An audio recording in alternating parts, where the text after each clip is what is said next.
If 6 billion Asians consume like the average American, or European, or Australian, game over. There's simply not enough. You don't need to be a rocket scientist to know the resource base Not cannot enough fish fulfill in that. the ocean, not enough. The fish is already disappearing. There'll not be enough fish. We need rules, and the rules will be essentially instituted by the institutions of our society. It's called the state. And I said we will need draconian measures to curb our tendencies. And that's not authoritarianism. That's essentially being within our limits. And we need a new political philosophy to help us to understand that, because we have been following, and I'll broadly say, what I call the East India Company neoliberal economic model of the Anglosphere. And that needs to be changed. China's success has been mainly because it has not overreached in terms of foreign adventures and things like that. Some may argue that the Belt and Road has the potential for overreach in some ways. So I don't see China as a threat to the world at all in terms of that its growth. This is not your first book. No. What number is that? 3, 4, 5, 3? This is 4. This is 4. Tell us in no more than 2 sentences each of your previous 3 books. That's a reason for that. That's this guy think out of the box. Why is he my good friend? Because I learned a lot from him. And I have a lot of friends who are very, very smart, but they think along the line like everybody else. This guy doesn't.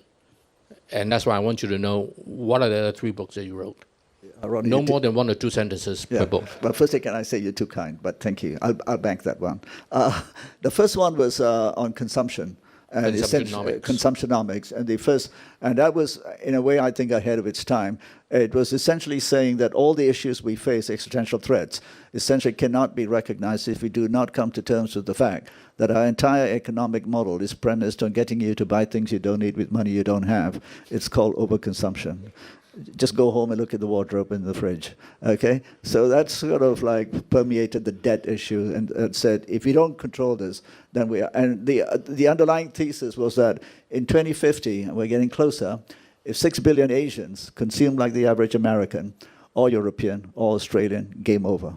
There's simply not enough. You don't need to be a rocket scientist to know the resource base cannot Not enough fish fulfill in the ocean, not enough. the fish is already disappearing. There'll not be enough fish.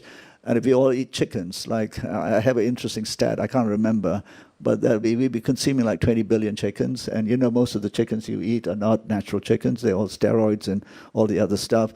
And that was basically the thesis, to get people to understand that we can't continue. We can't consume to create prosperity. We have to consume for our needs, but we have to price things.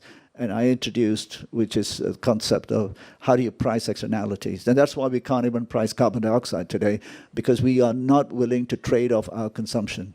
And consumption is underpriced, and we externalize the costs. And CO2 is just tip of the iceberg. We underprice water, everything. So basically, in order for humankind to remain on this earth, the 6 billion Asians have to find a new way of looking at the world and consume or not consume and so forth, right? The political economy. So the second book. Second book. So the second book answers that question, to say, so people said, no, Chandran, you know, you can't talk to us about not consuming. It's the DNA of people to consume, etc. Well, I say it's the DNA of people to do many things, but we have rules. And the rules are set not by McDonald's, Nike, or, you know, Hang Lung, right? It's set by the state, the institutions of our society. And so I was being challenged a lot, particularly in the West, with that book. And I actually was invited by BBC to do a debate with Stephen Sacco on that. So the second book was essentially to say that for Asia, Africa, etc., to navigate that basic law of physics, there's not enough to go around, right? Then what do? We need rules, and the rules will be essentially instituted by the institutions of our society. It's called the state. And I said we will need draconian measures to curb our tendencies. And that's not authoritarianism. That's essentially being within our limits. And we need a new political philosophy to help us to understand that, because we have been following, and I'll broadly say, what I call the East India Company neoliberal economic model of the Anglosphere. And that needs to be changed. And that's what that book was about. Wow. But you are Indian. India is not like that. But anyway, that's another Yeah, subject. I'm a Malaysian national. Yeah, Very good. Okay, got it. Third but I book. got that Indian thing going too. Yeah. Third book. So the third book was then following up on that, and that's a bit more incendiary in terms of the title. And then I realized that the opposition to anything that should change was essentially rooted in the current models of globalization. And those models of globalization were essentially rooted in a Western paradigm. So I wanted to offer a non-Western narrative to the world we needed to create. And so some people thought I was being anti-Western. It's not, they're saying, I have many Western friends. So I was being anti-Western. No, it's a non-Western narrative, because the Western narrative, as we all see, is essentially the dominant narrative, and now it's colliding with the whole different realities of the world we live in. So that book is called, wait for it, it's called Dismantling Global White Privilege. And my view on that was essentially much of the norms of what we understand about global governance, social economics, the things that all of us send our kids to learn at kind of flat earth societies like the Harvard Business School, etc., is essentially old stuff. It's 20th century. 21st century, we need something different, and we need to look at those things differently.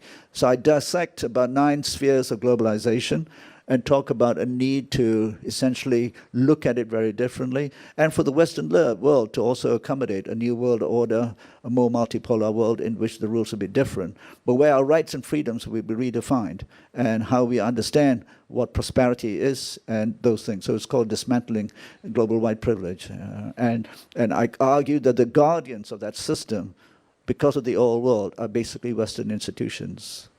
So now you understand, I think, why I asked the question about his first 3 books, because you have to take his view about China in the context of his intellectual framework, right?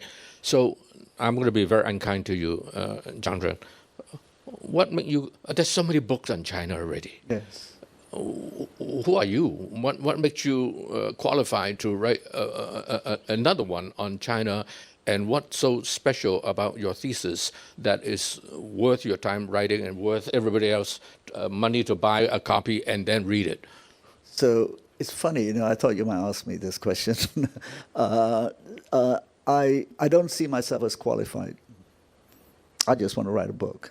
Others will decide if the book qualifies as something that is a contribution to it. So it's not an ego trip, but there is a bit of a history to this that I want to add. And firstly, can I also acknowledge the people who sponsored this, HSBC for their sponsorships, and also for Wine Cellars for their contribution, my dear friend Greg. And then I'd also like to acknowledge a member of the Club of Rome China, Professor Jinfeng Zhang, who is here. Jinfeng, are you here? Yes. Yeah, here he is, professor at Peking University. And for many years ran almost the umbrella NGO in China around biodiversity and conservation, and who, for people who don't know, and I talk about it a bit, even took some of the state-led entities to court and won. So the people who think that you can't take legal action in China, he did all of that. So the book was... By the way, he is a member of Club of Rome globally, internationally, yes. Not just in China. And you started the one in China. With Professor Jinfeng, right, and 2 others. One was Professor Jürgen Randers, who was one of the original authors who did the modeling in the 70s around the limits to growth. For those who are not aware of the Club of Rome's seminal report, which was the first report, before even the North-South brand report, etc., that essentially said that we would essentially reach a level where the world would not be able to sustain itself. And do remember that in 1970, the world's population was only 3 million. 3 billion. 3 billion. Now it's 8.4. And in 1980, about 45 years ago, it was only half. So in 1980, the world was empty. Today it's kind of full.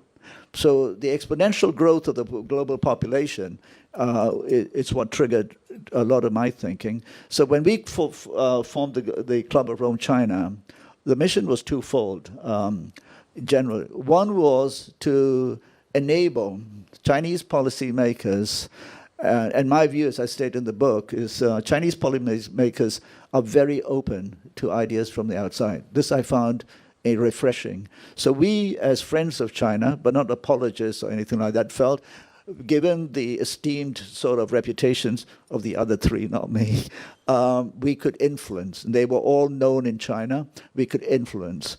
But more, just as importantly, was to get the rest of the world to understand what China was doing and create greater collaboration. This is at the time where the relationship between China, Europe, and the United States was so fractured that we thought, could we play a small part in creating dialogue? And all of us, including me, were getting invitations and requests from Europe particularly to create a dialogue with China. So when we started that, COVID started and we had done nothing. We had a meeting and we said, we need to do something. So I opened my mouth and said, I think we should write a book on understanding China. And they all said to me, you write it.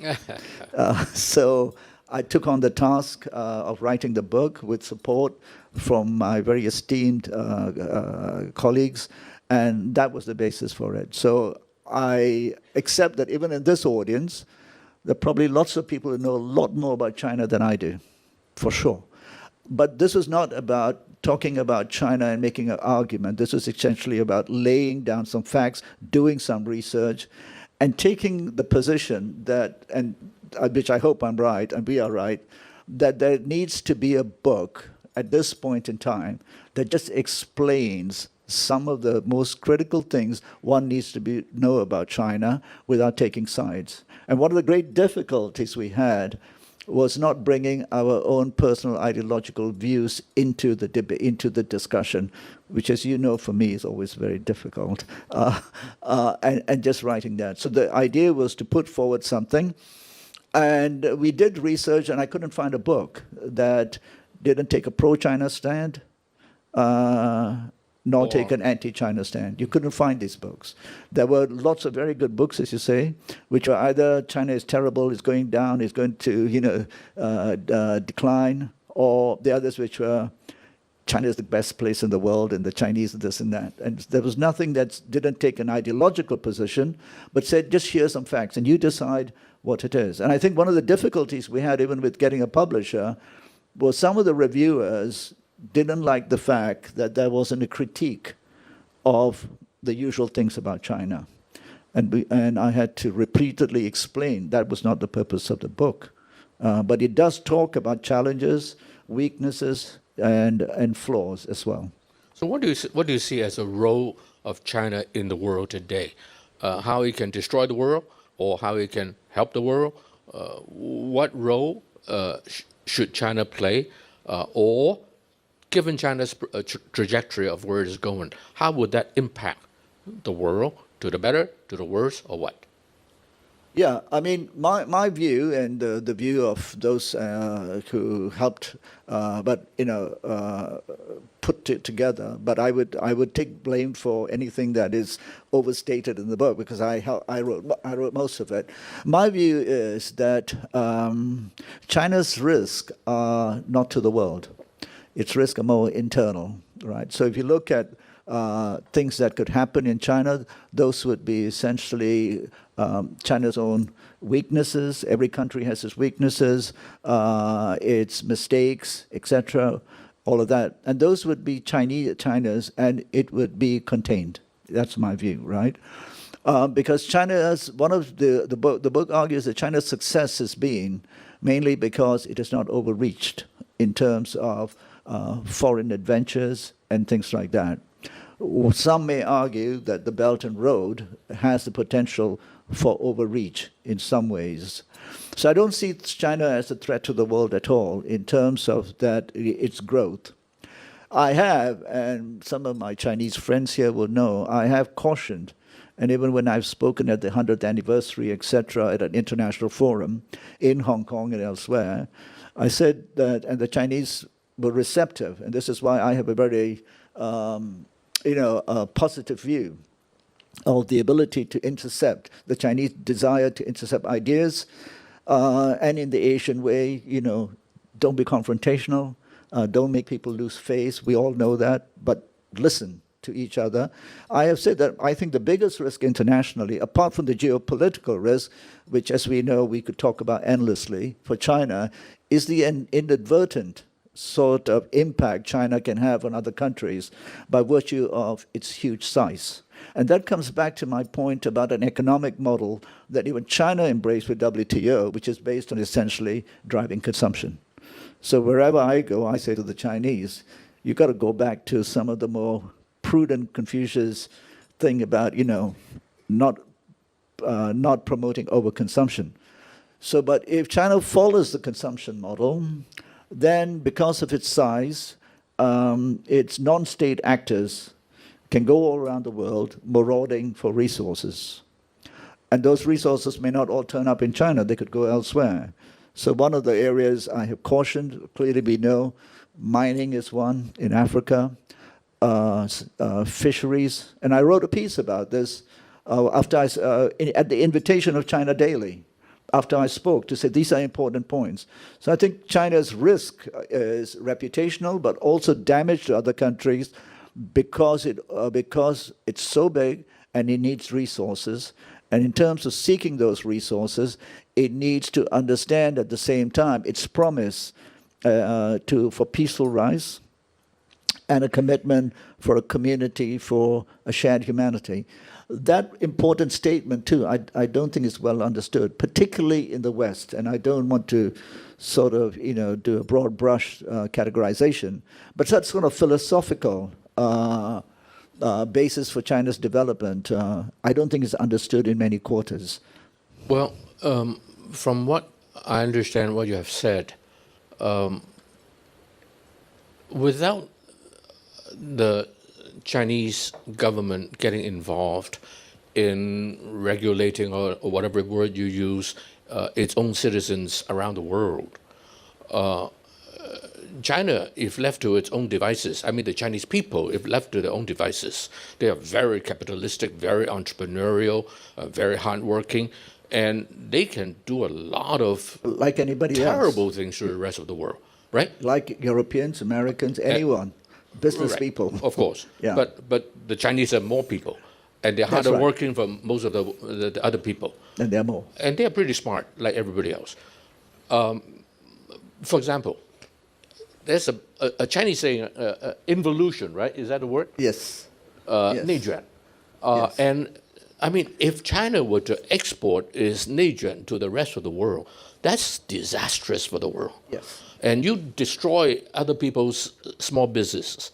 And then you destroy the medium-sized businesses. And then you destroy the national heroes. And China will make itself into a really bad guy. You don't need Donald Trump to say China is bad, China is bad, China is bad. China will prove itself to be bad, not because of the government, but because of the private sector. Yes. So what can we do about that?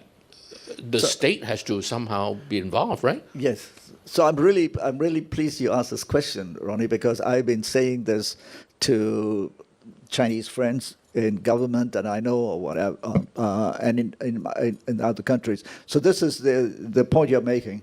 If Rio Tinto, an Australian company, or an American company, goes to Irian Jaya or Papua, dig up the mines and create catastrophe, which we all know in Bougainville and in all of those places, then it's Rio Tinto. When a Chinese company runs a really dodgy casino in Cambodia, or there are gangs, then by God, it's President Xi sent all these people there to plunder these places, and the Politburo is bad and all of that. No, it's supposedly the free world, the free market, etc. But so my argument to the Chinese is twofold. That firstly, this is a problem. If it's Rio Tinto, it's Rio Tinto. It's not Australia. If it's Nike, it's Nike. It's not the White House. But for you guys, it's you, right? So you have to do something different. And then the difference is, but China can curtail. It's the only country, I believe, if it wants to, can curtail its bad actors. And that's something I have. It should be a governmental initiative. Yes.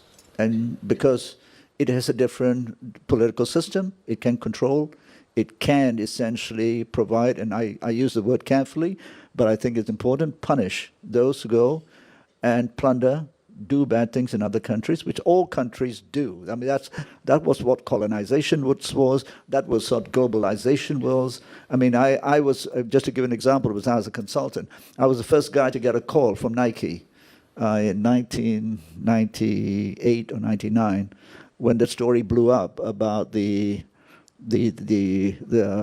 children working in factories in Taiwan, in Cambodia, making shoes. I was the first because we were then asked to go and do the audits, right? So, but the Chinese need to be able to stop all of those things, and I think the state has the power. If there is one country where you can stop, have this to what you've alluded to, it's China. Because if it doesn't, then you are right. These companies, because China is so huge, can create lots of damage if they're not careful. Because India has not gone out yet. Yeah. The Indians are just sending their brains to the U.S. to take over all the big companies, but they will soon. We noticed. You noticed, yeah. But the Chinese have already moved out, so they have to do something about this. But I also believe that the Chinese companies will improve their act as the standards go up.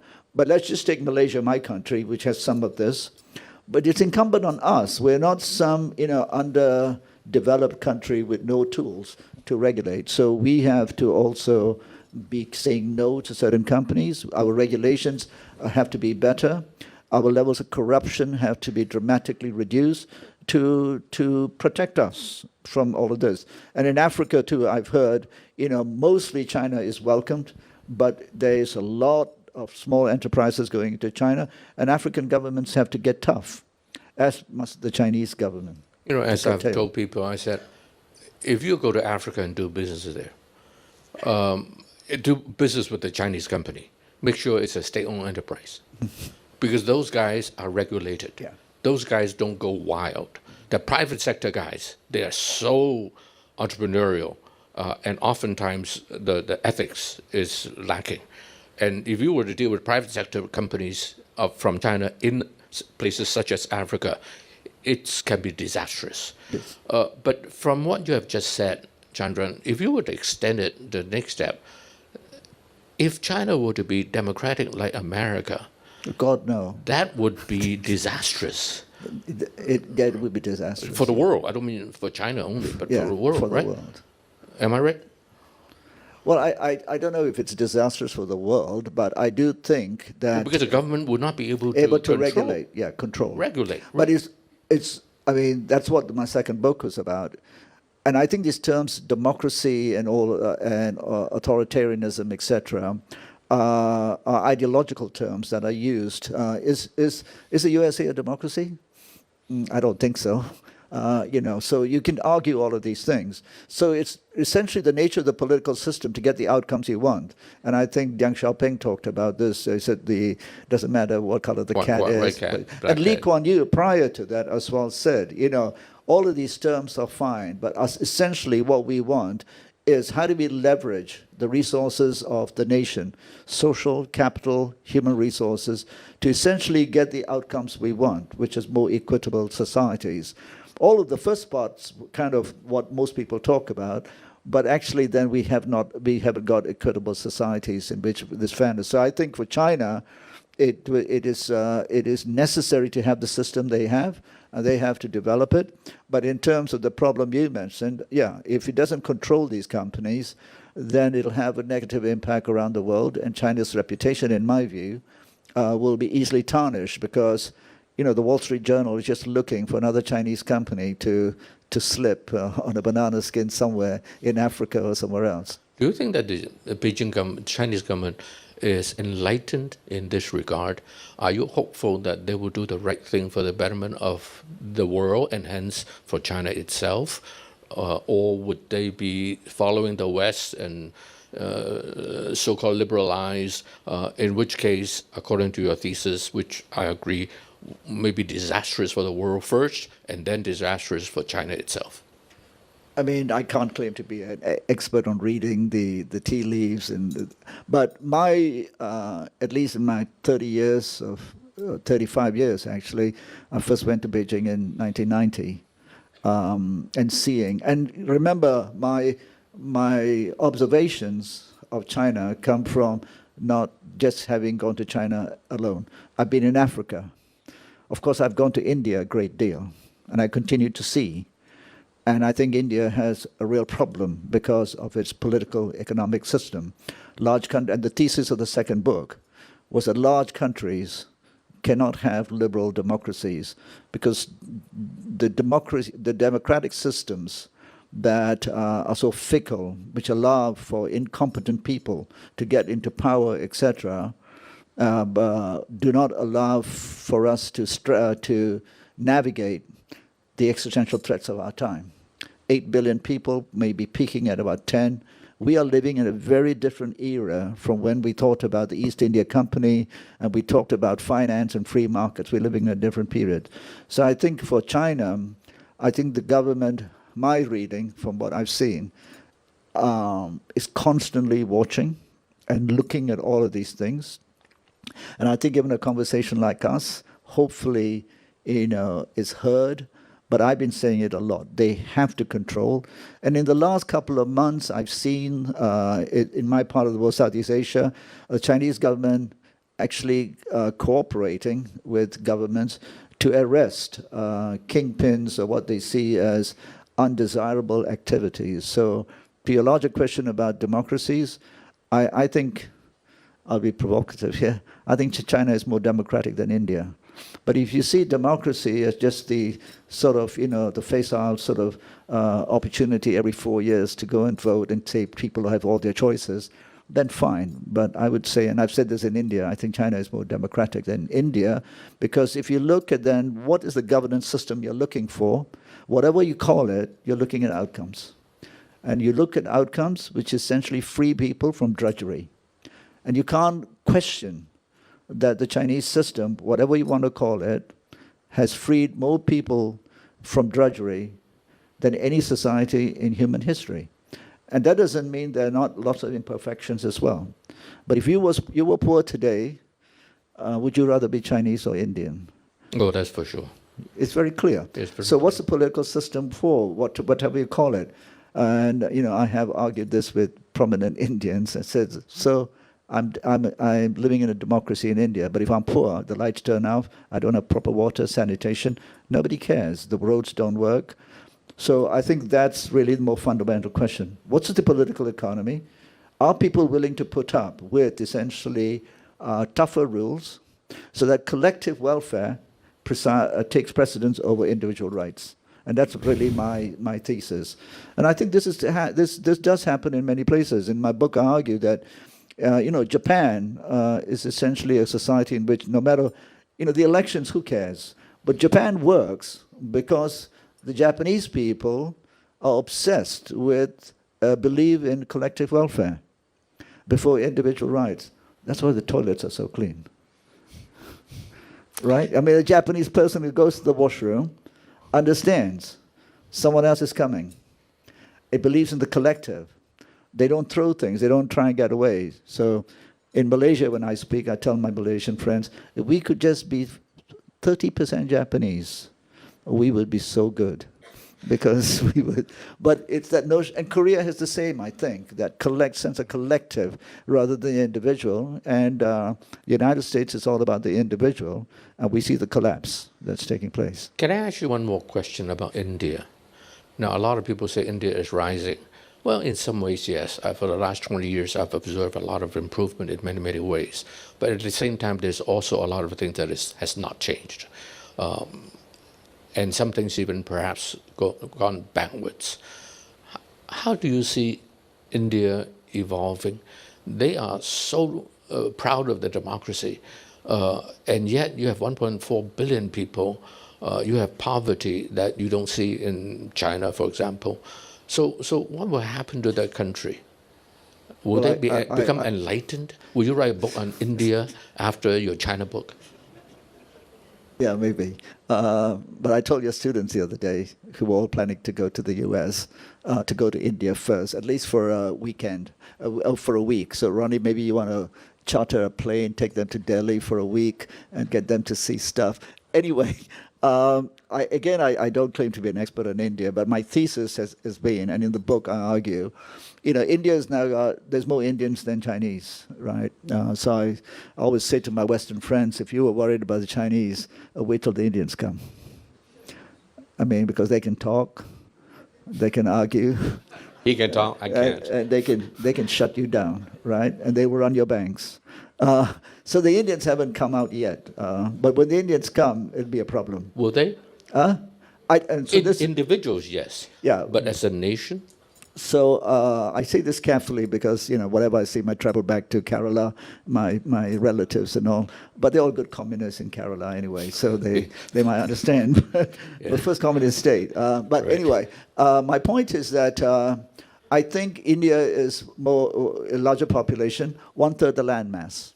Right. 1/3 the land mass. Like 29.5%. Most congested. Water deficit, huge amount, right? So if you look at the largest state in India, like UP, Uttar Pradesh, anyone know what the population of that state is? 200 million. One state, water stressed. So you can't solve those problems with democracy, free markets, and capitalism. You're going to have to solve it with putting what I call, the communitarian needs embedded in all the principles of your political system.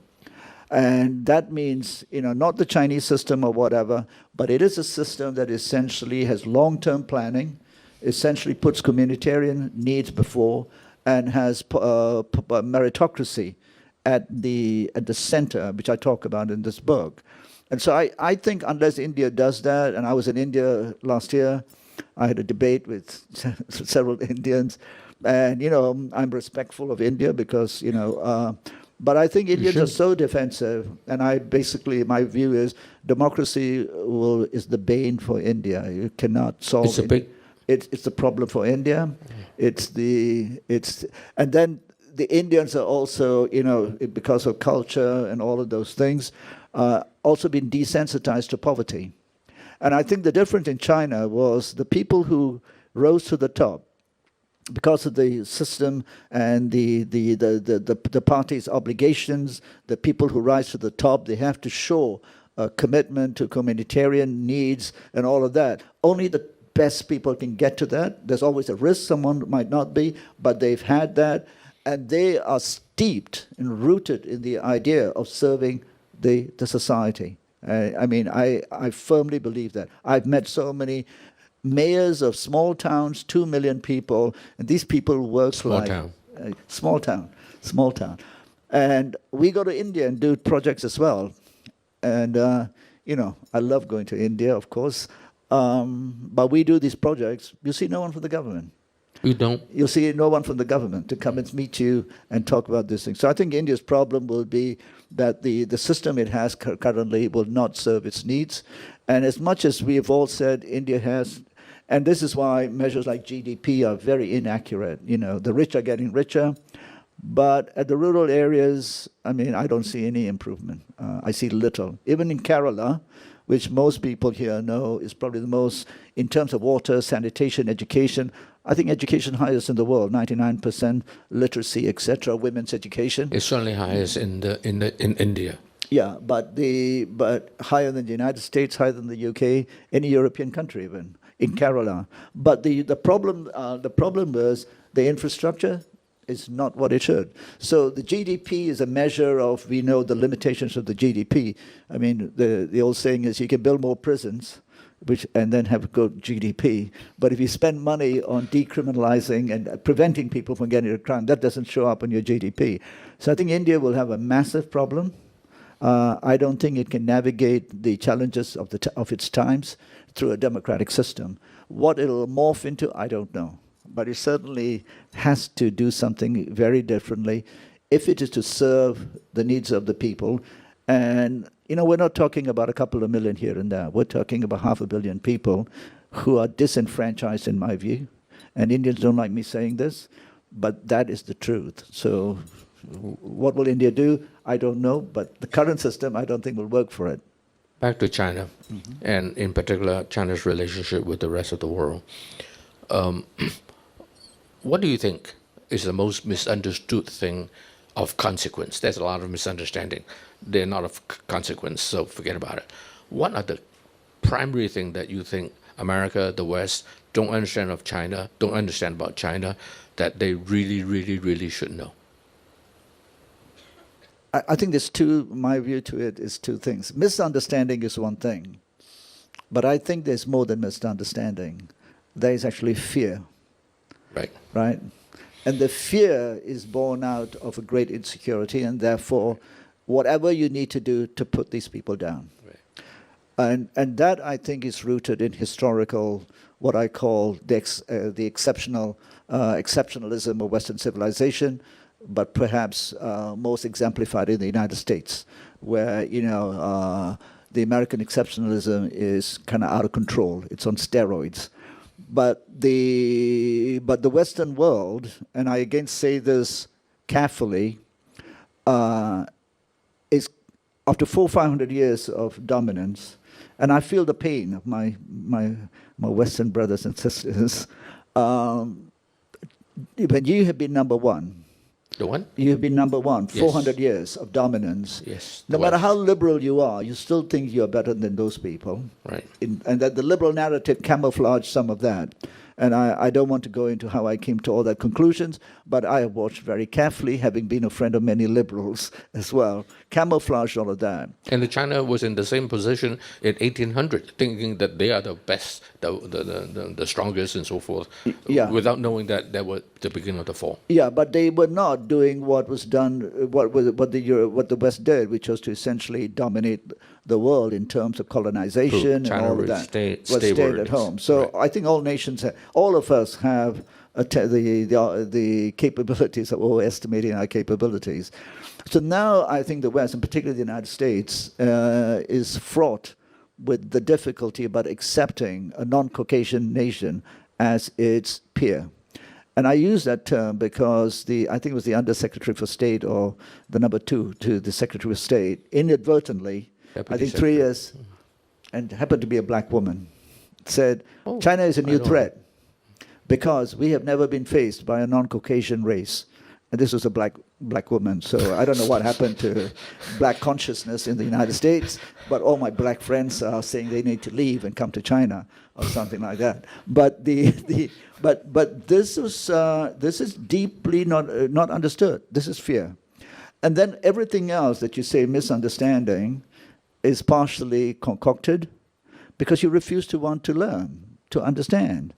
And today, I think, or I said yesterday, the British Prime Minister is in China, in Beijing. Today? Yesterday. Tama? Yeah. And, the arrogance of saying, because it's a local audience, and thinking the Chinese are not going to listen to this, and we come back to how do you deal with people, saying, well, I will have to bring up human rights abuses.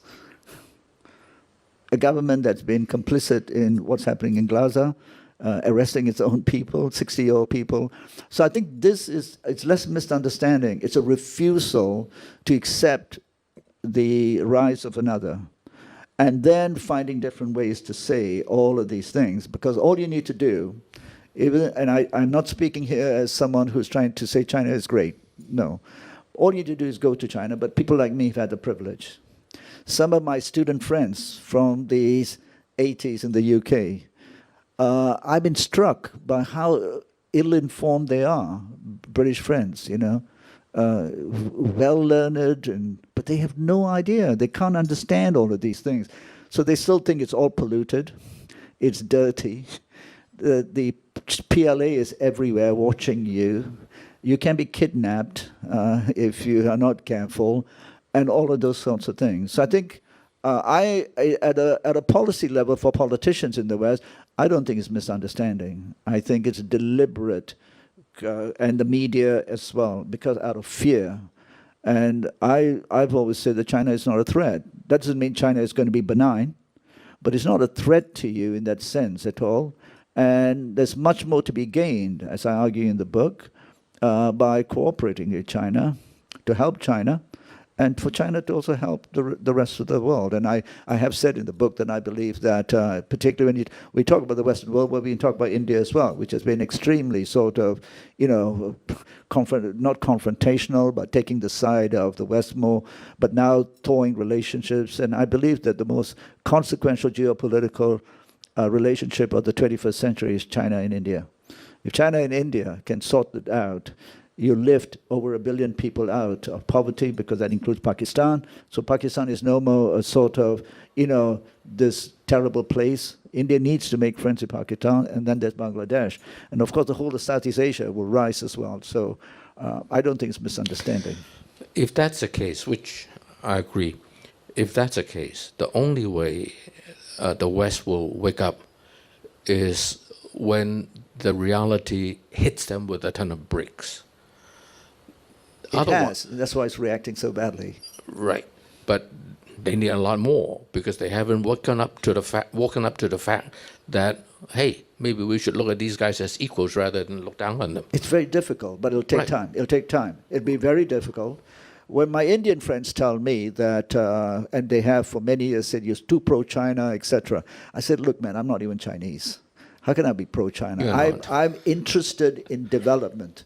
I'm interested in social justice. I look at these things, and I had fortunate to look at Africa, see the injustices of the colonial era, and then the injustices of incompetent governments in Africa after liberation. And it's not easy to be competent after 200 years. And I looked at Southeast Asia. So when I came to China in the 90s, I saw a country that was very poor. You'd probably been there before me, but yes. I went there, and I remember staying at the Beijing Hotel, my first visit in Tiananmen Square. Oh, they won't take me. And Beijing because Hotel. I look Chinese. And at that time, there was no heating. There was a spittoon under my bed. I had a hot towel in the morning, and I didn't have a key. The lady at the top of the corridor had the key and opened it. I said, wow, this is cool, China. And there's bicycles and old mouse suits. And I remember buying an old mouse suit, and anyone wants to buy it, it's about $3,000. I'm selling it on eBay. But that was the old China. And then because of the work I was doing, I like to think, which is why I felt maybe I should share, I had an insight into the transformation of China through the lens of the existential threat facing China, which was, how do you develop and not ruin the whole country, the whole, what is called environment, sustainability thing. So that was the lens through which I was seeing it. And I saw this country that, in my view, no other country has done in such a large population. So that's how I started to look at how China was essentially, shaping the future and its success. Do you think that China is doing enough on the environmental front, of which you are an expert? Done enough? Yeah. Oh, I think they are the leaders in the world. There's a lot more to be done. Of course. They're the leaders in the world by far. Such as? Everything from climate. Climate. Now they have to do massive cleanups because there's legacy issues of contaminated land. I think that'll be the next one. The soil. And now they are taking huge amount of effort, because I think about 10 years ago, the Chinese Society of Science wrote a report saying that up to 60... Academy of Science wrote a report saying that I think 60% of all arable land in China was polluted, right, degraded because of over-chemicalization. And China does, arable land is actually quite small relative to the whole thing. 11%. Yeah, it's 11%.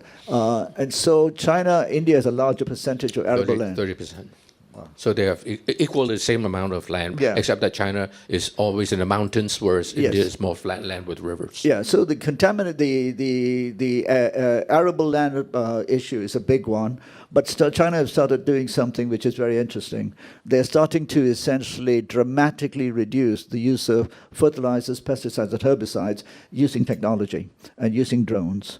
And me and my colleagues 10 years ago met a Chinese drone company run by a young Chinese guy from Guangzhou, where they were essentially mapping every square inch of land in all the non-arable land to figure out where the Right. moisture content was, and then, but in arable land, mapping it out.